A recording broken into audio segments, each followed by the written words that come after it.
കഴിഞ്ഞ ജൂലൈ മാസത്തിൽ കേരളത്തിന്റെ മുഴുവൻ വേദനയായിരുന്നു മിഥുൻ. അന്ന് മിഥുന്റെ മരണശേഷം നമ്മൾ മിഥുന്റെ വീട്ടിലേക്ക് എത്തിയിരുന്നു. ആ സ്ഥാനത്തൊരു പുതിയ വീട് ഇന്ന് ഉയർന്നിരിക്കുകയാണ്. നമുക്ക് ആ ദൃശ്യങ്ങളിൽ കാണാം. 20 ലക്ഷത്തോളം രൂപ ചെലവഴിച്ച് 1000 സ്ക്വയർ ഫീറ്റിലാണ് ഭാരത് സ്കൗട്ട്സ് ആൻഡ് ഗൈഡ്സ് ഈ വീട് നിർമ്മിച്ചിരിക്കുന്നത്. അന്ന് ഈ വീട്ടുമുറ്റത്ത് വരുന്ന ഘട്ടത്തിൽ വീടിന് മുന്നിൽ മിഥുൻ വരച്ചിട്ട സ്വപ്നങ്ങളുടെ ഒരു ചിത്രമുണ്ടായിരുന്നു. ചെറിയ കൊച്ചു വീടിന്റെ ഒരു ചിത്രമായിരുന്നു. അത് ആരുടെയും മനസ്സ് വേദനിപ്പിക്കുന്നതായിരുന്നു. എന്തായാലും ആ സ്വപ്നമാണിപ്പോൾ യാഥാർത്ഥ്യമായിരിക്കുന്നത്. മിഥുന്റെ അച്ഛൻ നമ്മളോടൊപ്പം ചേരുന്നുണ്ട്. മിഥുന്റെ വലിയൊരു സ്വപ്നമായിരുന്നു വീട്. ആ പഴയ വീടിന്റെ മുമ്പിൽ ഇങ്ങനെ വരച്ചിട്ടിരുന്നു. അപ്പൊ അത് നടക്കുമ്പോൾ വലിയ സന്തോഷമില്ലേ? മിഥുനില്ലെങ്കിൽ പോലും മിഥുന്റെ ഒരു ആഗ്രഹം നടന്നു എന്നൊരു സന്തോഷമില്ലേ? മോൻ്റെ ആഗ്രഹം നടന്നതിൽ വളരെ സന്തോഷം. അത് നമ്മുടെ സർക്കാർ പറഞ്ഞ പോലെയാണ് കൃത്യമായിട്ട് ചെയ്ത് തന്നത്. പിന്നെ മിഥുനില്ലെന്നുള്ളൊരു സങ്കടം മാത്രമേ ഉള്ളൂ. ഇപ്പൊ ജീവിതമൊക്കെ എങ്ങനെയാ? എന്നും മകന്റെ ഓർമ്മയിൽ തന്നെയല്ലേ മുമ്പോട്ട്? ഇത് നമ്മൾ മരിക്കോളം പോകത്തില്ലല്ലോ. മരണം വരെ അത് അങ്ങനെ തന്നെ ആയിരിക്കുമല്ലോ. എന്തായാലും കുടുംബത്തെ സംബന്ധിച്ച് മിഥുനില്ല എന്ന വലിയ വേദന ഈ ഒരു വീട് യാഥാർത്ഥ്യമാകുമ്പോഴുമുണ്ട്. നമുക്ക് വീടിനുള്ളിലേക്ക് പോയി കഴിഞ്ഞാൽ വളരെ വലിയ അത്യാധുനിക സൗകര്യങ്ങളോട് കൂടിയാണ് സർക്കാർ ഈ വീട് ഒരുക്കിയിരിക്കുന്നത്. നേരത്തെ സൂചിപ്പിച്ചതുപോലെ 1000 സ്ക്വയർ ഫീറ്റിൽ 20 ലക്ഷത്തോളം രൂപ ചിലവഴിച്ചുകൊണ്ടാണ് ഈ വീടിന്റെ ഒരു നിർമ്മാണം പൂർത്തിയാക്കിയിരിക്കുന്നത്.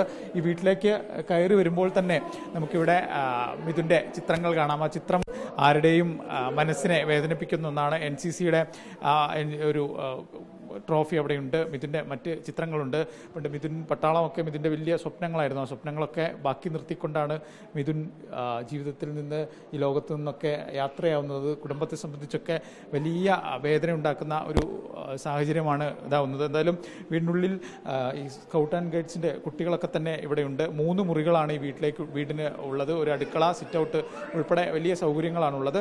ഇന്ന് തന്നെ മിഥുന്റെ കുടുംബം ഈ വീട്ടിലേക്ക് താമസം മാറും. അല്പസമയം മുമ്പാണ് മന്ത്രി ശിവൻകുട്ടി എത്തി വീടിന്റെ നാട മുറിച്ച് ഇതിന്റെ താക്കോൽദാനം ഉൾപ്പെടെ നടത്തുകയും ചെയ്തു. എന്തായാലും ഇന്ന് തന്നെ കുടുംബം മാറും. ഇതിന്റെ വലിയൊരു സ്വപ്നമാണ് ഇന്നിവിടെ യാഥാർത്ഥ്യമാകുന്നത്.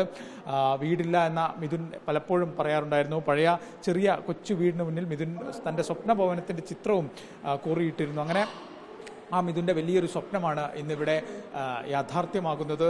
ഇനി വരും ദിവസങ്ങളിലും മിഥുന്റെ മറ്റാഗ്രഹങ്ങളൊക്കെ സഫലീകരിക്കാൻ നാട്ടുകാരും ബന്ധുക്കളും സ്കൂൾ അധികൃതരും എല്ലാവരും ഒപ്പം ഉണ്ടാവുമെന്ന് പറഞ്ഞുകൊണ്ടാണ് അല്പസമയം മുമ്പ് മന്ത്രി ബാലഗോപാൽ ഇവിടെ നിന്ന് പോയത്. എന്തായാലും മിഥുന്റെ ആ വലിയ സ്വപ്നം യാഥാർത്ഥ്യമായിരിക്കുന്നു. ആ സ്വപ്ന ഭവനത്തിലാണ് നമ്മൾ.